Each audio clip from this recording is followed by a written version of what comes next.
I don't know what the top of the mountain looks like for you. I don't know what operating like the 1% in your field looks like. I don't know what those people do, but what I do know is that before you get there, you have to train yourself to function in that environment.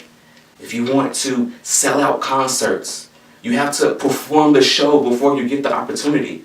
If you want to be a CEO, you have to act like a CEO before you get the position.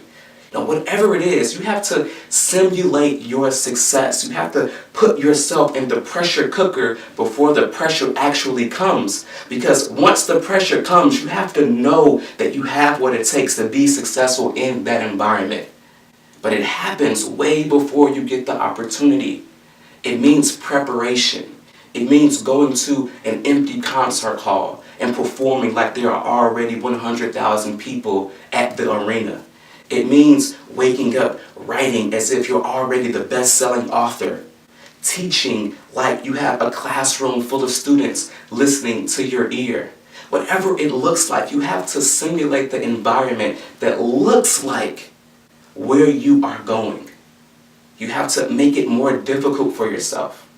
Simulating the environment, cultivating that perseverance is literally the weight training of life. Some people have had to cultivate that perseverance. There are some of us who have had very difficult, life-threatening sickness in our lives, and we've had to be fighters. And because of that, we developed grit, and we were allowed to translate that grit into other areas in our lives. Some of us have had just rough times financially.